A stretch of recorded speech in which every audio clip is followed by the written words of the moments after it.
કલકત્તાની ઘટના બાદ સમગ્ર દેશમાં તબીબો વિરોધ કરી રહ્યા છે ત્યારે સયાજી હોસ્પિટલમાં મહિલા તબીબોએ સુરક્ષા વધારવાની માંગ કરી। સયાજી હોસ્પિટલમાં સિક્યુરિટી ગાર્ડનો અભાવ છે, સીસીટીવી પણ બંધ હાલતમાં છે। હોસ્પિટલના જુદા જુદા વિભાગોમાં કેમેરાના હાલ બેહાલ છે, ક્યાંક તૂટેલા તો ક્યાંક અલગ દિશામાં સીસીટીવી કેમેરા છે, ત્યારે મહિલા તબીબો સુરક્ષા વધારવાની માંગ કરી રહ્યા છે। મને આજે અહીંયા ખાલી મારી હોસ્પિટલમાં નહીં આખા દેશમાં ઇનસિક્યોરિટી ફીલ થાય છે કે આજે અમે રેસિડેન્સીમાં આવ્યા કે આજે અમે લોકોએ એ વસ્તુ સાઇન કરી તો એ અમારો રાઇટ છે અને એ રાઇટ માટે અમે લોકો અમારી જે અહીંયા अथॉरिटीज છે એ લોકોને જાગૃત કરવાનો ટ્રાય કરીએ છીએ। सिक्योरिटी की नंबर की कमी है, हमारे पास सिक्योरिटी नहीं है, हमें आज यहाँ पे सिक्योरिटी चाहिए।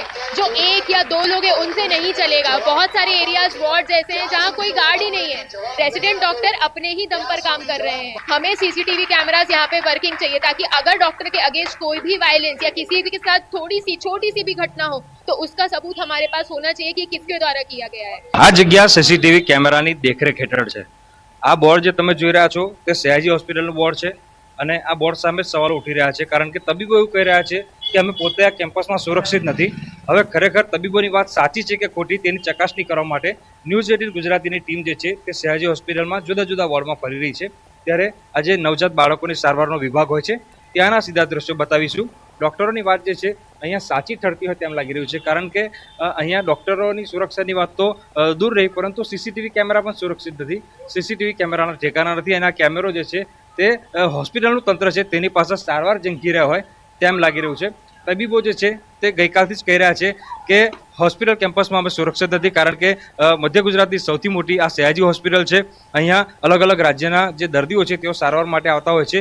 કેમ્પસમાં સુરક્ષા કર્મીઓની જે છે સંખ્યા છે તે વધારવામાં આવે, સાથે સાથે જે બંધ હાલતમાં સીસીટીવી કેમેરા છે તેને પણ ચાલુ કરવામાં આવે તેવી માંગણી કરવામાં આવી રહી છે। અને ફરી એક વખત જે સીસીટીવી કેમેરો છે તે બતાવીશું કે અહીંયા જો કોઈ ડૉક્ટર પર હુમલો થાય તો ડૉક્ટર જે છે તેના પર હુમલો કરનાર વ્યક્તિ કેવી રીતે પકડાશે એ આ સીસીટીવી કેમેરો જોઈને તમને અંદાજો આવી જશે કારણ કે કેમેરો જે છે અત્યારે બંધ હાલતમાં છે, લટકી ગયેલો છે।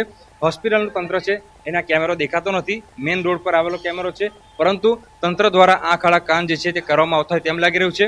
અને અહીંયા ફરજ બજાવતા તબીબો અને જે બહાર ગામથી આવતા જે ગરીબ ઘરના દર્દીઓ છે તેમની સાથે તેમની સુરક્ષા સાથે ચેડા કરવામાં આવતા હોય તેમ લાગી રહ્યું છે। હાર્દિક દીક્ષિત, ન્યૂઝ 18 ગુજરાતી। રાજકોટના જેતપુરમાં ન્યૂઝ 18 અહેવાલની અસર થઈ। રખડતા ઢોરના અહેવાલ બાદ પાલિકા તંત્ર સફાળું જાગ્યું। પાલિકા તંત્રએ રોડ રસ્તા પર ફરતા રખડતા અને માલિકીવાળા ઢોર પકડવાની કામગીરી શરૂ કરી।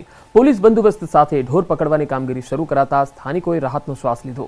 આ કામગીરીમાં ઢોર માલિક અડચણ ઊભી કરશે તો તેની સામે ફરજમાં રૂકાવટ સહિતની કડક કાર્યવાહી કરાશે। આ કામગીરી આગામી દિવસોમાં અવિરત ચાલુ રહેશે। પકડાયેલા ઢોર ગૌશાળા અને પાંજરાપોળમાં ખસેડવામાં આવ્યા।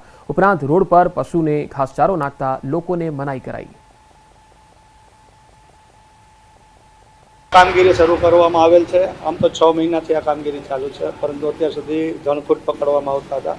હાલમાં માલિકીના ઢોરો, ગાયો વગેરે પકડવાની કામગીરી આજથી શરૂ કરેલ છે જેમાં પોલીસ સ્ટાફ તથા નગરપાલિકાનો સેનિટેશન સ્ટાફ સાથે રાખી આ કામગીરી કરી રહેલ છે।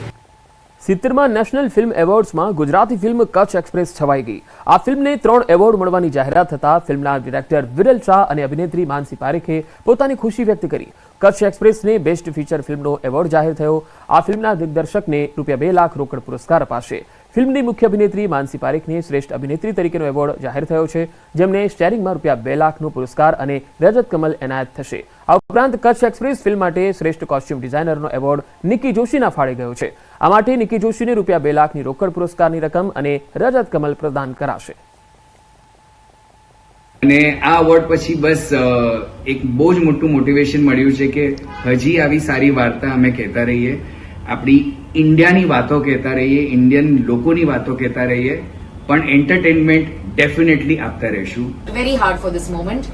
અને મોંઘીનો જે કેરેક્ટર હતો કચ્છ એક્સપ્રેસમાં મારી માટે બહુ અલગ કેરેક્ટર હતો કેમ કે હું સિટીની છું અને મોંઘી કચ્છના નાના ગામની છે તો એની બોડી લેંગ્વેજથી લઈને એની ડાયલેક્ટથી લઈને બધી જ વસ્તુ પર બહુ જ કામ કર્યું।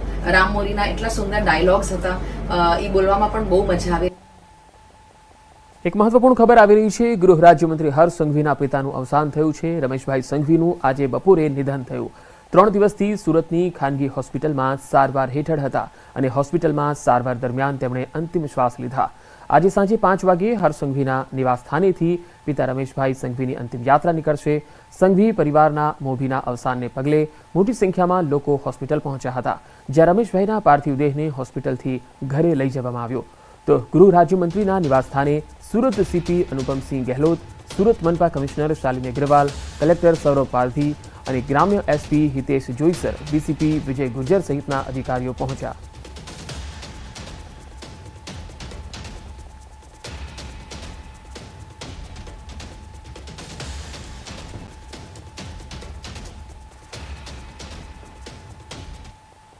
આગળ વધુ સમાચારો પર નજર કરીશું। હાલ રોકાઈશું એક બ્રેક માટે।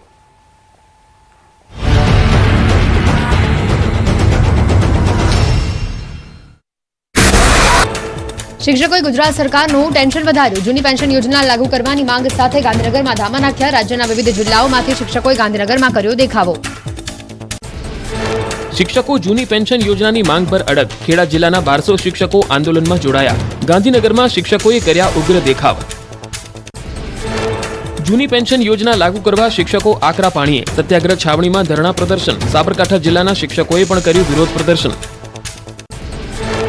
શિક્ષકોની બદલીને લઈને પરિપત્ર જાહેર। જિલ્લામાં 2 તબક્કામાં થશે આંતરિક બદલીઓ। પ્રથમ તબક્કામાં 1 થી 22 સપ્ટેમ્બર દરમિયાન યોજાશે બદલી કેમ્પ। બીજા તબક્કામાં 28 સપ્ટેમ્બરથી 14 ઓક્ટોબરે યોજાશે વધઘટ બદલી કેમ્પ। કોલકાતામાં મેડિકલની વિદ્યાર્થીની સાથે દુષ્કર્મ અને મર્ડરના વિરોધમાં નીકળી રેલી। પશ્ચિમ બંગાળના મુખ્યમંત્રી મમતા બેનર્જી પણ વિદ્યાર્થીઓ સાથે વિરોધમાં જોડાયા। જામનગર ભાજપ મહિલા મોરચાએ કર્યું વિરોધ પ્રદર્શન। ધારાસભ્ય રીવાબા જાડેજા સહિતના મહિલા આગેવાનો જોડાયા। કોલકાતાની ઘટનાના વિરોધમાં કેન્ડલ માર્ચ યોજીને કરી ન્યાયની માંગ। ઇન્ડિયન મેડિકલ એસોસિએશને દેશભરમાં 24 કલાકની હડતાળની જાહેરાત કરી। 17 ઓગસ્ટથી દેશભરમાં 24 કલાક સુધી તબીબોની હડતાળનું એલાન। હડતાળમાં ફક્ત ઇમરજન્સી સેવા જ ચાલુ રહેશે। કોલકાતામાં મેડિકલની વિદ્યાર્થીની સાથે રેપ વિથ મર્ડરની ઘટનાને લઈ સુરતની નવી સિવિલ હોસ્પિટલના રેસિડેન્ટ ડોક્ટરો હડતાળ પર ઉતર્યા। ડોક્ટરો હડતાળ પર ઉતરતા દર્દીઓને પારાવાર મુશ્કેલીનો કરવો પડ્યો સામનો। અમદાવાદની બીજી મેડિકલ કોલેજના રેસિડેન્ટ ડોક્ટરનો વિરોધ। હોસ્પિટલોમાં ઓપીડી અને વોર્ડ સર્વિસ બંધ, માત્ર ઇમરજન્સી સેવા ચાલુ। 1500 પૈકી માત્ર 750 ડોક્ટરો ઇમરજન્સી સેવા આપશે। ન્યાય નહીં મળે તો ત્યાં સુધી કામથી અડકા રહેવાની ચીમકી। કોલકાતા દુષ્કર્મ હત્યા કેસને લઈને મેડિકલ વિભાગના વિદ્યાર્થીઓનો વિરોધ। અમદાવાદની એલજી હોસ્પિટલના તબીબોએ રેલી યોજી કર્યો વિરોધ પ્રદર્શન। પીડિત પરિવારને ન્યાય આપવા માટે કરી ઉગ્ર માંગ। મહિલા તબીબોની સુરક્ષાને લઈને પણ કર્યા સવાલ। અમદાવાદના મેડિકલ એસોસિએશન આવતીકાલથી 1 દિવસની હડતાલ પર। કોલકાતામાં જુનિયર તબીબ પર રેપની ઘટનાને લઈને સવારે રેલી કાઢશે અને સાંજે કેન્ડલ માર્ચ યોજાશે। તબીબોની સુરક્ષાને લઈને સેન્ટ્રલ પ્રોટેક્શન એક્ટ લાવવા એએમએની માંગ।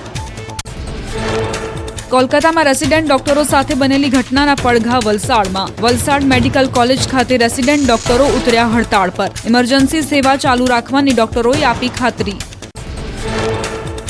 પાટણની ધારપુર મેડિકલ હોસ્પિટલના ડોક્ટર્સે પ્રતિક ધરણા કરી કોલેજના ડીનને આપ્યું આવેદનપત્ર। કોલકાતાની દુષ્કર્મ પીડિત મહિલા તબીબના પરિવારને ન્યાય આપવા માંગ। પ્લે કાર્ડ સાથે સૂત્રોચ્ચાર કરી નોંધાવ્યો વિરોધ। હોસ્પિટલમાં ઇમરજન્સી સેવા